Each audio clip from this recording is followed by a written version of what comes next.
ناظرین، hot cake studio سے میں زبیر خان سعیدی ایک بار پھر آپ کا خیر مقدم کرتا ہوں۔ آج میرے ساتھ ڈاکٹر عمیر منظر ہیں۔ آپ کا تعلق مولانا آزاد نیشنل اردو یونیورسٹی سے ہے۔ لکھنؤ کیمپس میں آپ اردو زبان اسسٹنٹ پروفیسر کے عہدے پر فائز ہیں۔ آج ہم ڈاکٹر عمیر منظر سے اردو کے حوالے سے کچھ گفتگو کریں گے، لیکن اس سے پہلے میں آپ کو بتا دوں ڈاکٹر عمیر منظر کا تعلق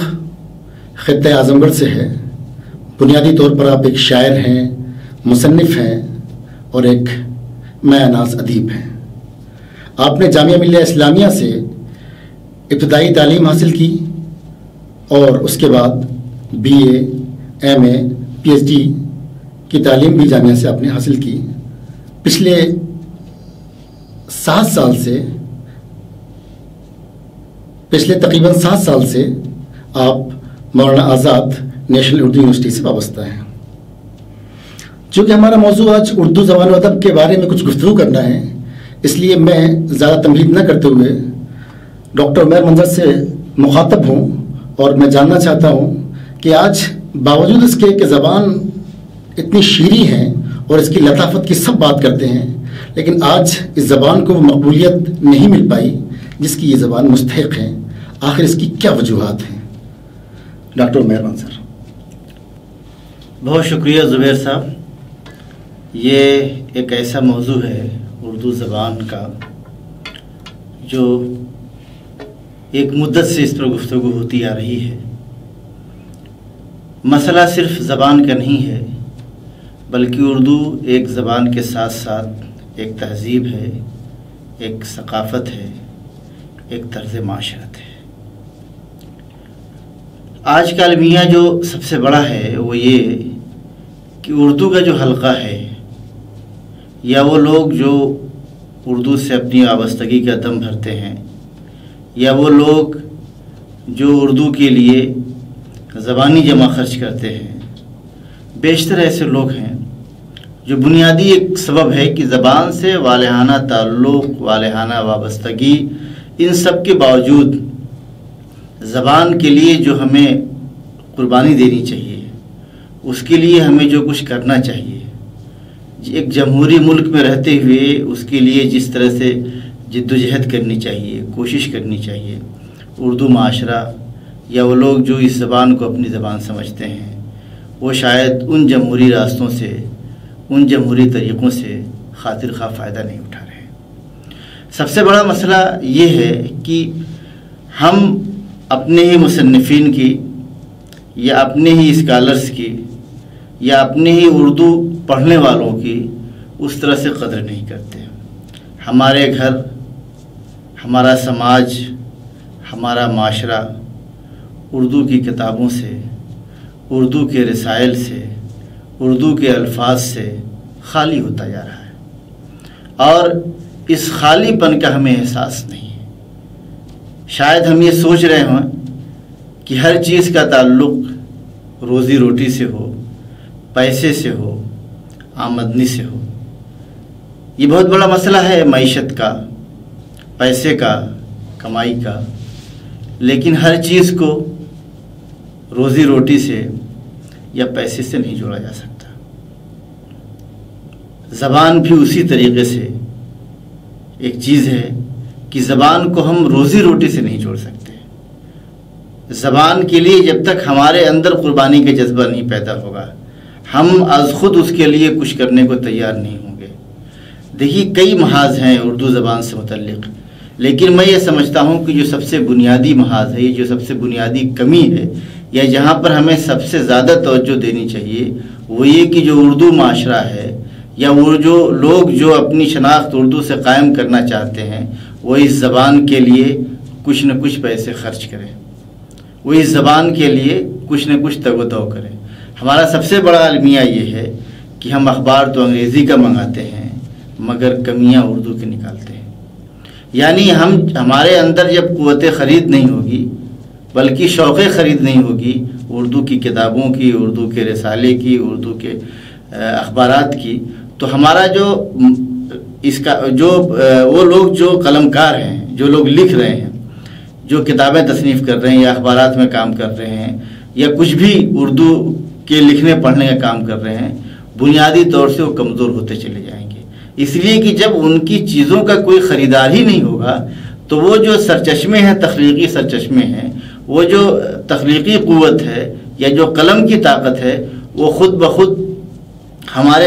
ان رویوں کی وجہ سے کم ہوتی جائے گی، اور اسی کم ہونے کے نتیجے میں ہم اگر کئی محاذ پر دیکھیں کہ اردو کی جو شیرینی ہے، اردو کی جو لطافت ہے، جیسا کہ آپ نے ذکر کیا، اس کے سبب اردو کا جادو سر چڑھ کر بول رہا ہے، لیکن کہاں بول رہا ہے؟ اسکولوں میں نہیں بول رہا ہے،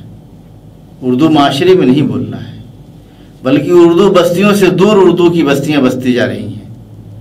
ایسے ایسے لوگ اردو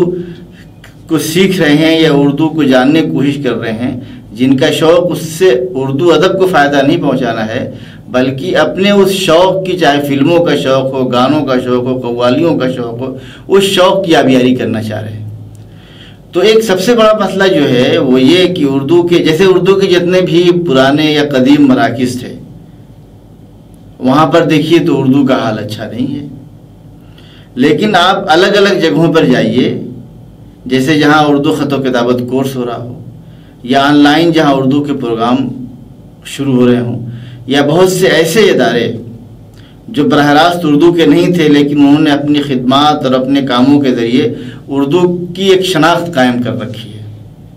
جب وہ کوئی پروگرام کرتے ہیں تو ایسا لگتا ہے کہ پوری آبادی ٹوٹی آ رہی ہے، اس لیے کہ ایک طرف جہاں وہ اردو لٹریچر یا اردو ادب کا خیال کرتے ہیں، وہیں اردو کا جو عوامی لہجہ ہے، اردو کی جو عوامی مقبولیت ہے، ان عوامی مقبولیت کے جو اسباب ہیں یا جن کی وجہ سے لوگ پسند کرتے ہیں، ایسے پروگرام بھی کرتے ہیں، یعنی اردو کو صرف اور صرف نئے کی لٹریچر کی زبان بناتے ہیں، بلکہ وہاں لٹریچر پر بھی گفتگو ہوتی ہے، لیکن لٹریچر کے ساتھ ساتھ، ادب کے ساتھ ساتھ بہت سی عوامی چیزیں، اس لیے کہ اردو ایک عوامی زبان رہی ہے، عام معاشرے کی زبان رہی ہے، اور فارسی کو جو فارسی پر جو ہندوستان کے اندر اس نے مقبولیت حاصل کی ہے وہ عوامی دباؤ ہی کی وجہ سے تھا کہ عوام نے بہت بڑے پیمانے پہ اسے قبول کیا تھا۔ تو یہ چیز جو ہے، اس چیز کا ہمیں خیال کرنا ہوگا۔ آپ یہ دیکھیے کہ اسکول کی سطح پہ اردو کم ہوتی جا رہی ہے، لیکن اردو کے شاعر نہیں کم ہو رہے۔ جی، تیسری ایک جو بہت بڑی کمی آ رہی ہے جس پہ ہم اردو معاشرے کو، کہ آزادی کے بعد ایک بہت بڑی آبادی ادھر سے منتقل ہوئی تھی جو اردو جانتی تھی، اردو معاشرے کو پسند کرتی تھی۔ اب ایک مدت گزرنے کے بعد، 60-65 برس گزرنے کے بعد، دھیرے دھیرے وہ آبادی کم ہوتی جا رہی ہے، اور اسی کے ساتھ اس پرانی نسل کے ختم ہونے کے ساتھ ساتھ ان گھروں سے اردو بھی ختم ہوتی جا رہی، تو ہمارا ضیاع اس سطح پر بھی ہو رہا ہے۔ تو ہمیں پہلا کام یہ کہ اسکول کی سطح پہ ہم اپنے، دیکھیے اصل میں بہت سی چیزیں سکھائی نہیں جاتی، لیکن جیسے میں بار بار اس بات پہ زور دیتا ہوں کہ گھروں میں اردو کی کوئی نہ کوئی چیز آنی چاہیے، اردو کا اخبار آئے، اردو کا کوئی رسالہ آئے۔ جب اردو کا اخبار یا رسالہ آئے گا تو بچوں کے اندر دیکھ کر کے کچھ نہ کچھ سیکھنے کا حوصلہ پیدا ہوگا۔ ہم جب وہیں پہ کچھ بچوں کو نہیں دے رہے ہیں اردو کے بارے میں، جو اس کا مطلب یہ نہیں کہ آپ اور چیزیں چھوڑ دیجئے، لیکن زبان کی سطح پہ، اس لیے کہ اردو صرف ایک زبان نہیں ہے بلکہ ایک تہذیب ہے، ایک ثقافت ہے، بہت ساری چیزیں ہیں، اردو کا جو ایک اپنا انداز ہے۔ اب اس میں ایک دیکھیے، جو سیاسی سطح پر یا جو بعض سیاسی فیصلے ہوتے ہیں، وہ فیصلے ہوتے رہیں گے، وہ آج پہلی مرتبہ نہیں ہو رہے ہیں، لیکن قبرستانوں میں کسی نے تو نہیں کہا تھا کہ آپ جو ہے وہ جو لوح مزار ہیں آپ اس کو جو ہے ہندی میں لگوائیے، کس نے کہا تھا؟ یہاں تو ایسی کوئی مسجدوں کے اندر دعائیں ہندی میں لکھی ہے۔ میں اس سے کسی زبان کی مخالفت کا نہیں ہے، لیکن اس سے عوامی رویے کا یا عوامی سطح پر کس زبان کی مقبولیت یا کس زبان کو رواج زیادہ ہو رہا، اس سے اندازہ کیا جا سکتا ہے۔ ہمارے ہندوستان میں اردو عربی زبان و ادب کے بعد اگر ہم کہیں کہ ہمارا جو سب سے بڑا اسلامی سرمایہ یا یہاں کا ثقافتی سرمایہ ثقافتی سرمایہ اگر کسی زبان میں تھا تو اردو زبان میں تھا. اگر ہم اس زبان کو چھوڑیں گے تو ایک بہت بڑی ثقافت، ایک بہت بڑی تہذیب، ایک بہت بڑا ہم سے ہمارا جو معاشرت کا کے جو مختلف رویے ہیں وہ چیزیں ختم ہوگی. تو میرے خیال سے اس کو عوامی سطح پہ ہم کس طرح سے مقبول بنا سکتے ہیں، اس میں سب سے بنیادی توجہ یہ ہے کہ ہم اپنے خرچ، اپنے آمدنی کا یا اپنے خرچ کا کچھ حصہ اردو کے لیے یا اردو زبان کے لیے، اردو سے متعلق چیزوں کے لیے وقف کریں. یہ کیسے ہوگا؟ اس کی پلاننگ کرنی ہوگی. دوسری سطح پہ یہ کہ ابتدائی سطح پہ کہیں نہ کہیں بچوں کے لیے، پورے سماج کے بچوں کے لیے اردو کا کوئی ایسا نظم ہونا چاہیے کہ وہ بہت آسانی کے ساتھ اس زبان کو سیکھ سکے. اور تیسری یہ کہ جمہوری طریقے سے ایک جمہوری ملک میں رہتے ہوئے کسی زبان کو اس کا جائز حق دلوانے کے لیے جو کچھ بھی ہم جدوجہد کر سکتے ہیں یا جو کچھ بھی اس کے لیے کر سکتے ہیں اس سے بھی ہمیں باز نہیں آنا چاہیے، بلکہ وہ کوشش بھی جاری رہنی چاہیے. اس سطح پہ ہم کرتے ہیں تو لطافت میں کوئی کمی نہیں واقع ہوئی ہے اس زبان کی. بس جو کمی واقع ہوئی ہے یہ کہ اس کو کچھ مواقع کم دیے جا رہے ہیں، اور ان مواقع کم دیے جا رہے ہیں اس میں سیاست بھی شامل ہے اور اس میں سماج بھی شامل ہے. وہ لوگ جو یہ کہتے ہیں کہ اردو ہماری زبان ہے وہ بھی اس کو موقع نہیں دے رہے ہیں، اور وہ لوگ جو اس زبان کو پسند نہیں کرتے وہ بھی موقع نہیں دے رہے ہیں. اس تناظر میں کچھ عملی قدم اٹھانے کی ضرورت ہے. بہت بہت شکریہ. بہت بہت شکریہ ڈاکٹر عمیر منظر صاحب. مجھے امید ہے کہ ہمارے ناظرین ڈاکٹر صاحب کی باتوں سے اتفاق رکھتے ہوئے ان سے کچھ استفادے کی کوشش بھی کریں گے. یقیناً اردو زبان کی لطافت اور اس کی شیرینی میں کوئی کمی واقع نہیں ہوئی ہے. کمی سماج کی ہے اور کمی سیاستدانوں کی ہے. سیاستدانوں کی جو کمیاں ہیں وہ سیاستدان ہی جانیں، لیکن ہم ایک سماج کا ذمہ دار حصہ ہونے کی وجہ سے دکتور کی باتوں سے ہم استفادہ اٹھاتے ہوئے ہم کوشش کریں کہ کم سے کم ان باتوں کو لاعمل بناتے ہوئے ان پر عمل کرنے کی کوشش کریں. ہم اگلے کسی اور موضوع کے ساتھ پھر دوبارہ حاضر ہوں گے. ابھی اجازت دیں. آداب.